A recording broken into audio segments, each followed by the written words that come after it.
Right, and Yoshi doesn't spaz out quite as much, but or in the same way, I should say. I need him on my YouTube channel. But it's a great show. I would love to encourage all of you to watch it. Question? Yes, we. Yes. We were wondering if you could do like the opening to Oran with Tom Oh wow! Oh my gosh! Not sing it. I mean the like welcome ladies. Yeah. Oran High Schoolhouse Club. Like when the doors open. When the doors open. Just say welcome. Yeah. Well, I do remember the one thing that he said to Haruhi. He said, "Welcome, poor man, to our world of beauty."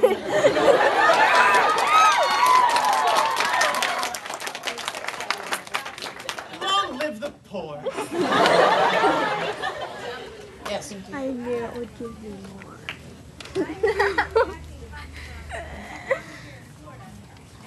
I met this girl over here, and she is obsessed with me. Good word, that I have something to show you. You passed us yesterday in the hall down here. You came over here for a meeting or something? Yeah. And my friend freaked out. What's your friend's name? Becky. Hi, Becky.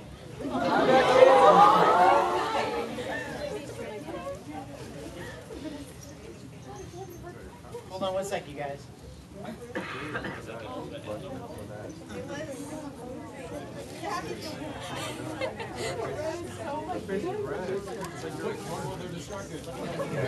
got another question? Is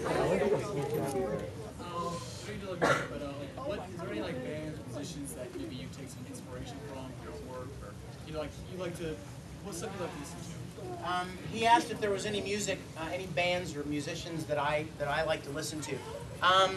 Yeah, there are several. When I was younger, don't laugh, because this is one of the guys that got me into playing the piano and writing songs, and that's Barry Manilow.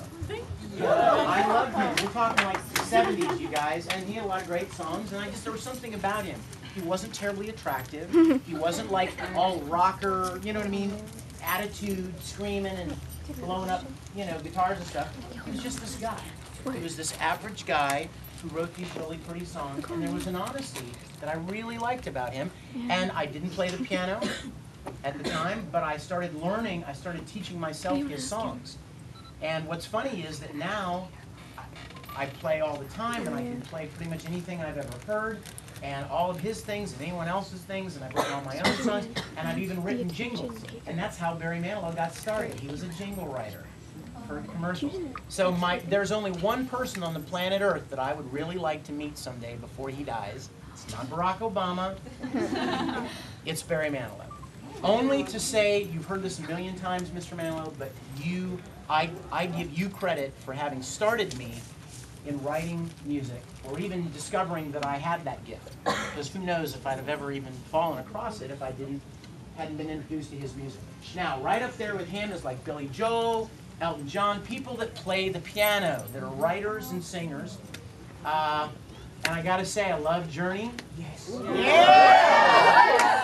There's another band from the 80s that I love named Toto. Yes. Those guys are awesome musicians, you guys, and I love that. Currently, I really I like Evanescence. Yeah, in fact, one of the songs that I wrote, I actually kind of patterned it after their style, their sound, because I loved their sound. Another thing that I really love musically is soundtrack, like movie soundtrack. Yeah. When I was your age, I used to collect LPs. I mean, like records of movie soundtracks. Star Wars and Superman and King Kong and Capricorn 1 and Close Encounters of the Third Kind. I love. In fact, that's a musical goal of mine, is to get to write music for a film someday. And I've done it on a smaller scale. I've written music for documentaries and like emotional themes for different kind of productions, but never gotten to do a feature-length thing. So that's a goal, a professional goal. Do you have it? Let's see, what happened?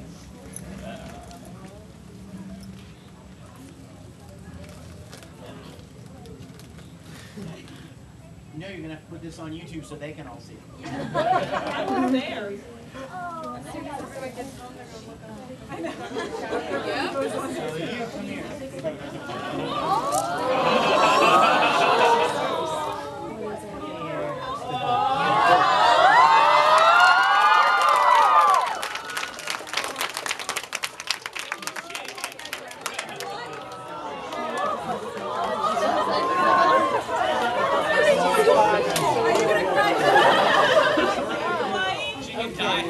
What? She's gonna die happy. You better give her the hotline number. No hotline. Who's got a question?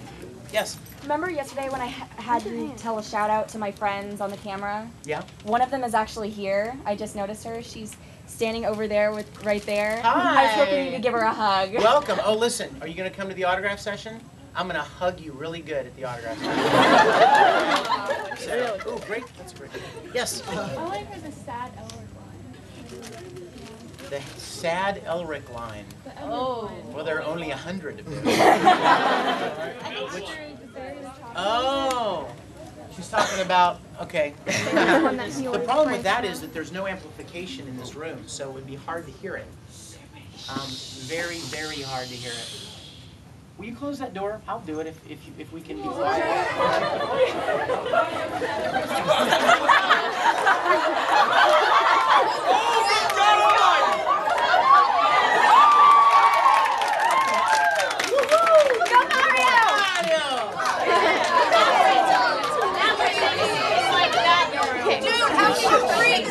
Too many mushrooms for the head. Hey, you want to hear something funny? Now, I can never look at Mario the same because a couple of weeks ago, I was at a convention in St. Augustine, and Charles Martinet, the guy who voices Mario, was there. Mario. Yeah. Do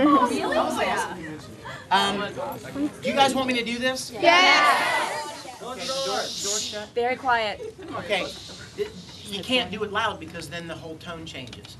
This is one of my favorite scenes, and the reason it's one of my favorite scenes from Full Metal is because it was the first scene that I actually myself teared up and started feeling the emotion of that show, the power of Full Metal Alchemist.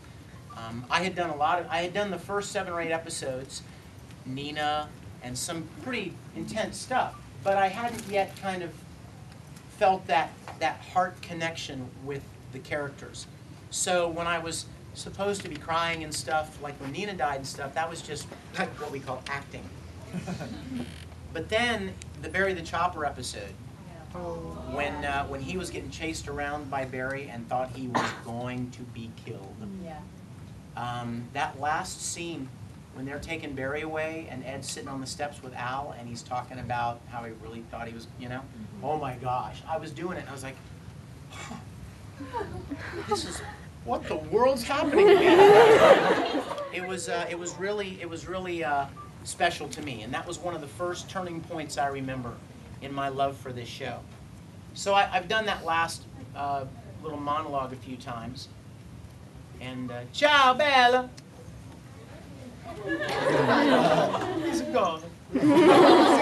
He's a leave us.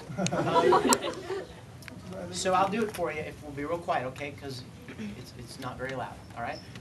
I'll ask you one more thing, though. Close your eyes. Close your eyes and picture Ed's face. Picture Ed. You got him? Okay. I really thought he was going to kill me. I didn't have any hope anymore. And you showed up, Al. I realized that we don't help each other out, and no one else will. So I'll do whatever it takes to get your body back, even if it means becoming the military's lapdog. And we'll just have to hope that our powers are good enough to see us through. Because we're not gods. We're just humans. Tiny, insignificant humans who couldn't even save a little girl. The end.